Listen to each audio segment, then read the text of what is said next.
আসসালামু আলাইকুম প্রাণপ্রিয় কলেজার বন্ধুরা, আজকে আবার আসলাম তোমাদের সাথে একটা ব্লগস ভিডিও নিয়ে। তো যেহেতু আমি গ্রামের মানুষ, গ্রামে রান্নাবান্নাই করি, তো ইফতারের জন্য আজকে আমি সামান্য কিছু বানাইতেছিলাম, যেটা হচ্ছে মূলত আগে আমি অফ ক্যামেরায় এসব রেডি করে নিয়েছিলাম। আমি কড়াইয়ের মধ্যে যেটাকে দেখাচ্ছি এটা হচ্ছে আলুর চপ। একা একা খাবো, তার জন্য একটু বড় সাইজেরই বানাইছি। সাথে যাদের রেজেক আছে তাদেরকে তো অবশ্যই দিতে হবে। তো যাই হোক, আমি আলুর চপটা আজকে নিজে হাতে বানাইছি। এত সুন্দর যে ফুলকো ফুলকো হবে আমি ভাবতেও পারিনি। তো তোমরা দেখতেই পাচ্ছ আমি রাইসের ঢাকনাটার মধ্যে রেখে দিচ্ছি। আর হচ্ছে আলুর ভর্তাটা আমি কিন্তু ম্যারিনেট করে নিয়েছিলাম, মরিচ, পেঁয়াজ, কাঁচামরিচ দিয়েছিলাম, পেঁয়াজ কুচানো, ধনিয়ার পাতা আর হচ্ছে তেল দিয়ে মাখায় রেখে দিয়েছিলাম। একটু তেল দেওয়ার কারণটা হচ্ছে হাতে লেগে যাবে না, ওটা সুন্দর করে বানাতে হবে। একটু ছোট একটা ছিল, সেটা আমি দেখাই দিচ্ছি। বেসনটা খুবই ভালো ছিল। বেসনটা আমি ম্যারিনেট করেছি সামান্য লবণ দিয়ে আর হচ্ছে বেকিং সোডা দিয়ে 1 চিমটি পরিমাণ। তো তার কারণেই আমার হচ্ছে বেগুনি অথবা আলুর চপটা অনেক ক্রিসপি মুসমুসে হয়েছে।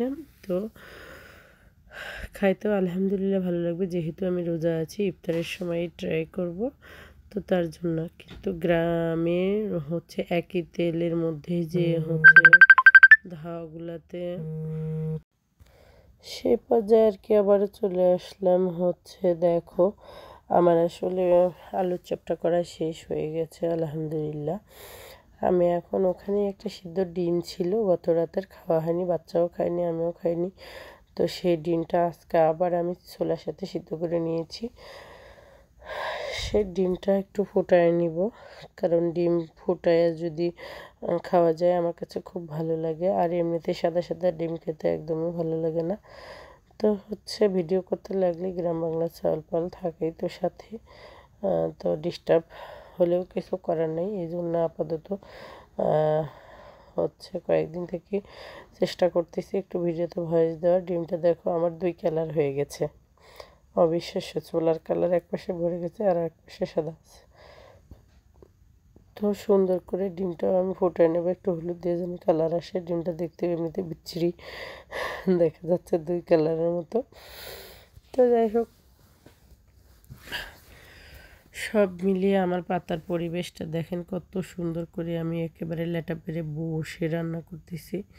আসলে রান্না বান্না এমন একটা জিনিস, আমার খুব ভালো লাগে রান্না করতে। আমার আগে মনে হতো যখন আমি স্কুল কলেজে পড়ালেখা করতাম তখন আমার স্বপ্ন ছিল সে বিশাল একটা ছোটো মোটো বাড়িতে বিয়ে হবে আর কত সুন্দর জাতের পদে রান্না করব, সিরিয়াল সিরিয়াল করে রান্না করব। কিন্তু আসলে কি ভাগ্যের ব্যাপার দেখেন তো, একটা তরকারি রান্না করলে আর আমি তরকারি খুঁজে পাই না।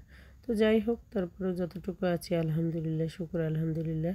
কারণ হচ্ছে রমজান মাস, এটুকু অনেকের ভাগ্যে জোটে না, আমার যতটুকু জুটেছে। তো সব মিলিয়ে আসলে আমি ভালো আছি, ভালো থাকার চেষ্টা করি, এটাই হচ্ছে আমার জীবন। তো আমি যে একটুখানি আলু বেঁচে গেছিলো সেই আলুটুকু আমি হচ্ছে তেলে দিয়ে নেব, কারণ তেলে বাগারে করলে আলুটা ভালো হবে। আর ওটাতেই আমি কিন্তু ছোলাটা দিয়ে দিব আজকে, কারণ হচ্ছে ছোলাতে যদি পেঁয়াজ বেশি করে না হয় তাহলে রান্নাটা মজা লাগে না। তো সেজন্য আমি ওই বেটে রাখা আলুটুকু দিয়ে দিছি তেলের মধ্যে, সুন্দর একটু ভাজা ভাজা ফ্লেভার করে নিব। তারপরে যেটা করব হচ্ছে ওখানে আমি অ্যাড করে দিব হচ্ছে পেঁয়াজ কুচানো আর মরিচ চেরা। তো আমি ছোলাটা পরে দিই এইসব কিছু, কেন না আমার বাচ্চাটা একটু ঝাল কম খায়, সেজন্য আমি পরেই দিই। তো একটু লবণ দিয়ে দিচ্ছি, আসলে ভর্তাটাতে লবণ দেওয়া হয়নি। একে একে আমি সব কিছু অ্যাড করে নিব, কিন্তু তার আগে আলুটাই বেশি করে ভেজে নিচ্ছিলাম, কারণ কাঁচামরিচ দেওয়ার কারণে একটু যদি খারাপ লাগে, ওই জন্য সুন্দর তেলে আগে ভেজে নিচ্ছি। তো চেষ্টা করলাম যে আমি একটু ভর্তা রেখে দেবো ভাবলাম, তো পরে ভাবতেছি যে না, এর মধ্যেই আমি হচ্ছে পেঁয়াজ কুচানো, মরিচ কুচানো সব দিয়ে দিই। দিয়ে দিলে তাহলে আমার হচ্ছে ছোলাটা আজকে খুব সুন্দর হবে, অন্যরকম একটা স্বাদ হবে। তো সেখানে ছিল ধনিয়ার পাতা, এই দিয়ে আর কি আমি এই যে বেরেস্তা ভাজি করে নেব সুন্দর করে। কারণ ছোলা সিদ্ধটাতে যত পরিমাণ পেঁয়াজ দেওয়া যাবে অথবা হচ্ছে আদা রসুন, তারপরে একটু বাটা জিরা, এইসব দিয়ে ছোলাটা রান্না করলে আমার কাছে কেন জানি না খুব ভালো লাগে, ওনার কাছে কীরকম লাগে জানি না, অন্যদের কাছে। তো আমার মনে হয় আর কি এসব দিলে একটু বেশি ভালো লাগে, তাই আমি দিয়ে দিই। তো মাঝখানেই ভাবতেছিলাম আসলে আমি পেঁয়াজ কুচিটা হচ্ছে একটুখানি রেখে দেই, কারণ হচ্ছে ওটা দিয়ে আমি যে শাক ভাজিটা দেখা যাচ্ছে বোলের মধ্যে ওটা রান্না করব। তো আমার হচ্ছে শাক একটু বেশি পছন্দ, রমজান মাসে ডিম থাকবে, এক পিস মাত্র ডিম থাকবে আর তার সাথে একটু শাক ভাজি থাকবে।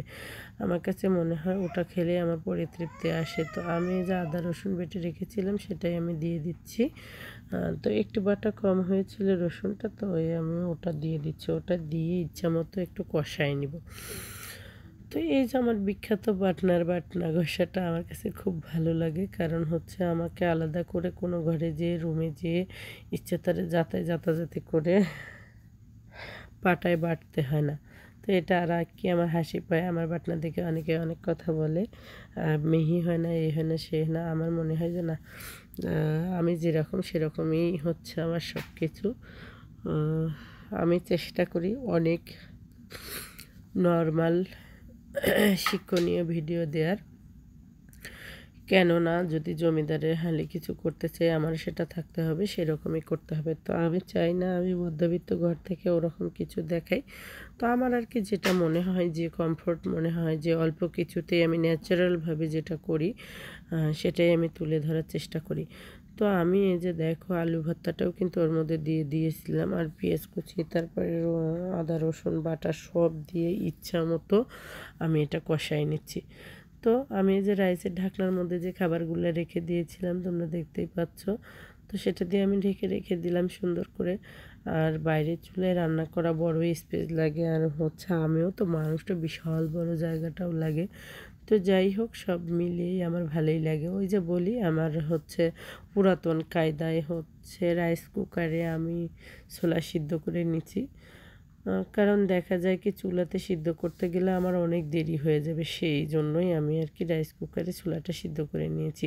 তো মনটা মানতেছিল না, আবার একটু তেল দিয়ে দিয়েছি, কারণ যত তেল মশলা ছোলা সিদ্ধতে বেশি হবে ততটাই আরও স্বাদ হবে। তো ছোটোবেলায় আমি আমার ফুপুর কাছে এই ছোলা সিদ্ধটা খেতাম, অনেক টেস্টি, কিন্তু ওনার মতো অতটা টেস্টি হয় না। তারপরেও একেবারে যে খারাপ হয় তাও নয়। তো ভালোই লাগে সব মিলিয়ে, আলহামদুলিল্লাহ আমার রান্না আমার কাছে খুব ভালো লাগে। হচ্ছে সস্তা উপায়ে এরকম মজার খাবার আমার কাছে মনে হয় অনেক ভালো। তো যা খাই আমি আলহামদুলিল্লাহ। এই তো চুলাটা বাগার দিয়ে তোমাদেরকে দেখাই দিচ্ছি, আসলে লবণের পরিমাণটা একটু কম হবে, 2-1 ঘা নাড়া দিয়ে আমি হচ্ছে একটু পরিমাণ মতো লবণ দিয়ে দিব, কারণ ছোলাতে যদি বেশি পরিমাণ লবণ হয় খেতে টেস্টি লাগে না, ছোলার ভিতরটা যদি একটু লবণ কম কম লাগে খেতে অনেক মজা লাগে। তো যাই হোক লবণটা দিয়ে আর একটু নাড়াচাড়া করে আমি নামাই নিব। তো এ পর্যন্ত অনেক কথাই তোমাদের সাথে আমি বললাম। আর আজকের রান্নাবান্নাগুলো কীরকম হলো, ইফতারের জন্য আয়োজনগুলো তোমরা একটু সবাই আমাকে কমেন্টস করে জানাবে, ভুল ত্রুটি হয়ে থাকলে ক্ষমা করবে। আর আমার জন্য অবশ্যই দোয়া করবে আর আমার সাথে থাকবে। তো নতুন নতুন ভিডিও পেতে আমাকে সাপোর্ট করে যাবে। খোদা হাফেজ।